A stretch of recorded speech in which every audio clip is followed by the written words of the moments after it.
Hi Malcolm, I'm just going to rig this up really quickly on a keyboard, so it'll take away the element of me not being able to get in tune. Um, so just the sequence hopefully will help you. So anyway, this is going to be very quick, but you can pause it and look over it again. Hope I'll be as thorough as possible in my explanation. Any questions, get back to me.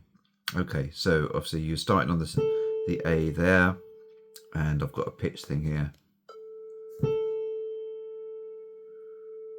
And obviously if you've got a tuning fork, use that. And the way you find out if that's in tune, as you know, is like your 10th.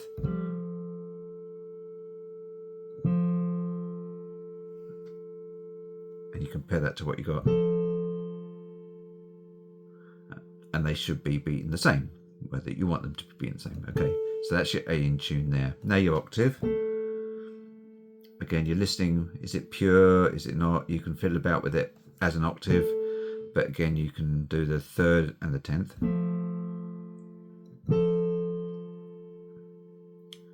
So they should be beating exactly the same, or depending on your argument, the 3rd can be just being slightly slower than the 10th, but certainly not faster. So.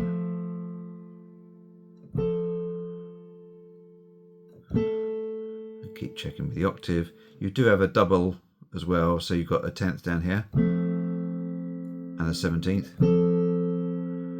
That can sometimes be helpful as well, but as long as the note, the F, is going to give you beats at the bottom, I think we found that that wasn't helpful today.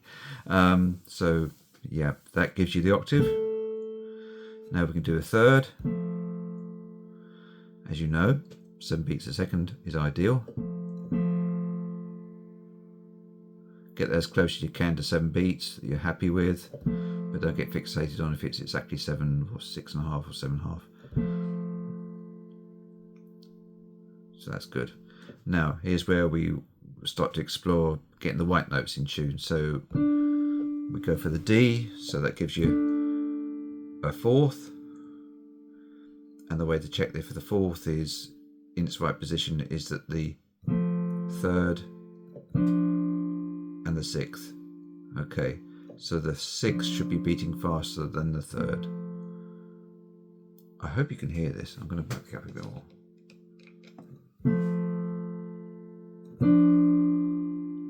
If the 6th is beating faster than the 3rd, you know the 4th is actually wide, which is what you want to be.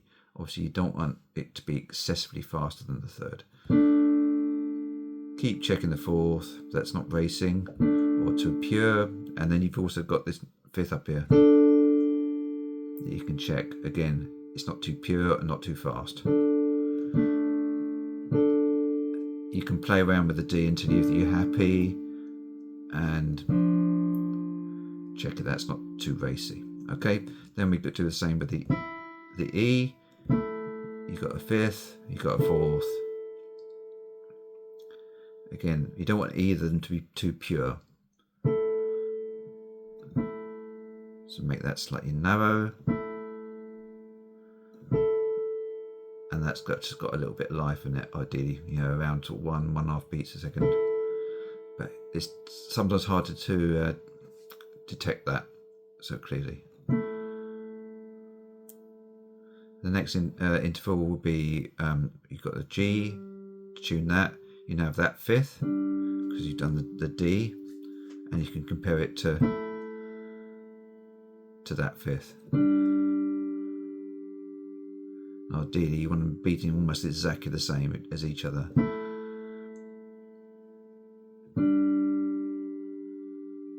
And when you're happy with that, you've got the 6th as well, and you can compare it to the 6th next door. And as you know, the lower 6th should be beating a bit slower than the upper 6th.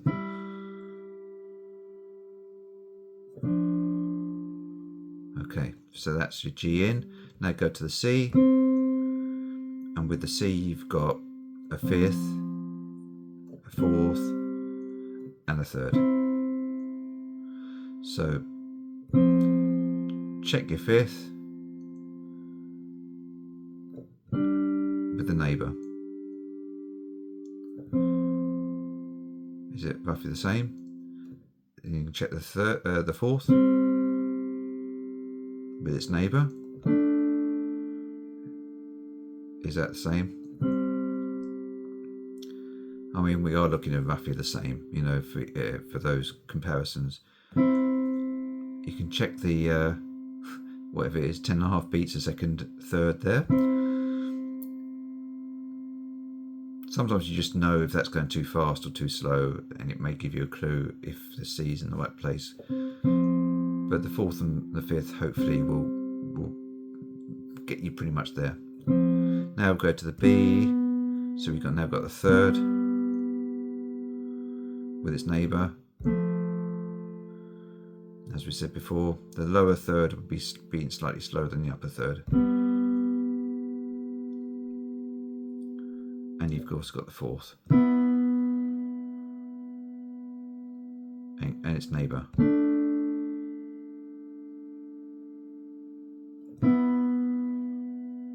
So hopefully that will position the B in the right place, so to know that you're in that position.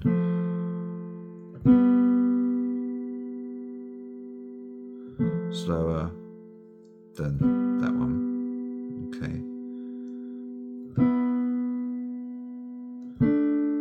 And they're beating roughly the same. Okay. So those are the white notes. As I said, we can expand it out because at the moment we've got two notes here that aren't tuned and they're sort of in the middle. Obviously you can do an octave from the F, check it third and 10th. You've also got a fourth. You can check that to get that.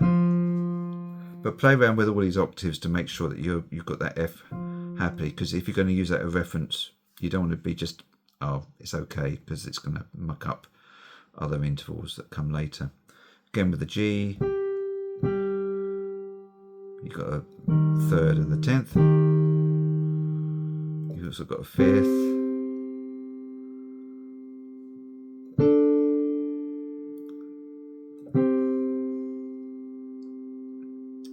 So that's pretty much it for that G.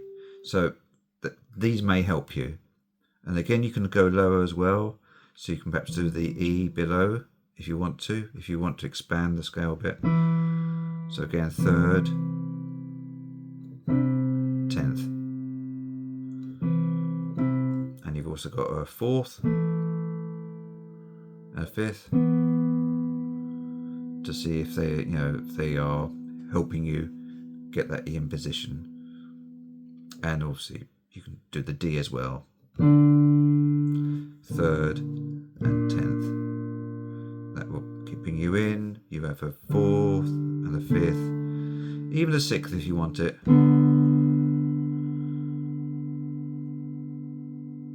Anyway, so that's in a slightly expanded white note sort of scale. Now the fillings are, we go to the B flat or A sharp. You have that third and a fourth. And is that fourth in the right place? How can you check? You can do the third, sixth. Third is slightly slower than the sixth, as you know.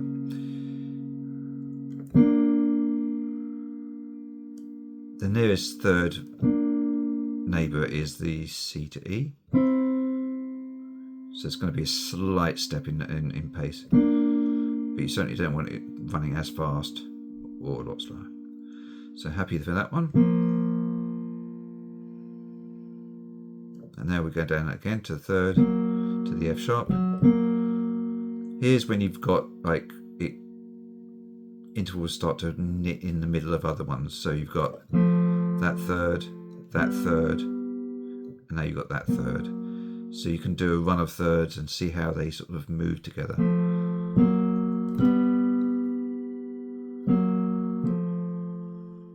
And ideally you want them to run smoothly, gradually getting a bit quicker. You've got a fourth. You can compare it to that one.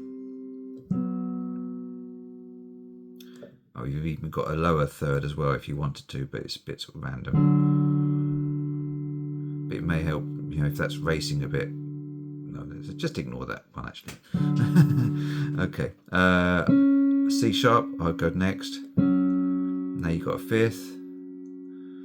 You can compare it to the ones either side of it. And in a way, you don't want anything too discernibly different about it.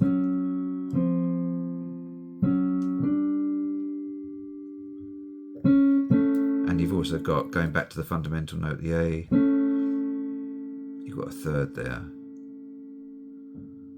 In fact, you've got a third up here as well.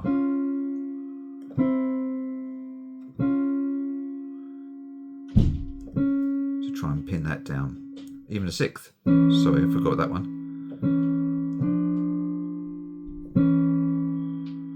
I mean, hopefully all these comparison intervals will help you get the note you're tuning closer to where it should be. Next, G sharp. Obviously you've got a fourth, which is going to be quite slow, but it's got its neighbours. And again, you want them to sort of be similar. You could say the same or just a slight change of speed, but not a lot. You have the third with the C.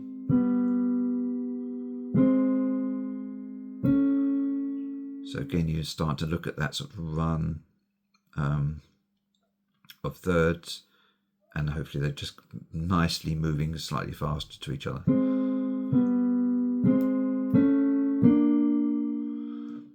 Okay, and then finally the D sharp. And you can compare it to anything you like. So you've got it says a fifth. They all beat quite nicely together. The fourth, that they're all going to be similar, and then you've got sixth,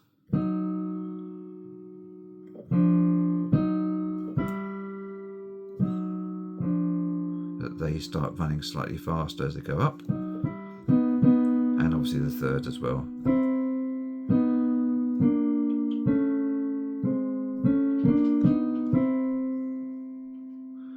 So that's it, really, your scale there.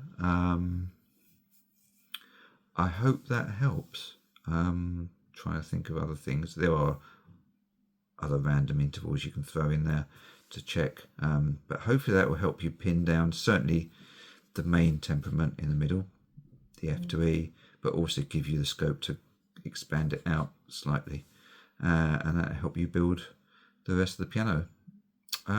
Good luck.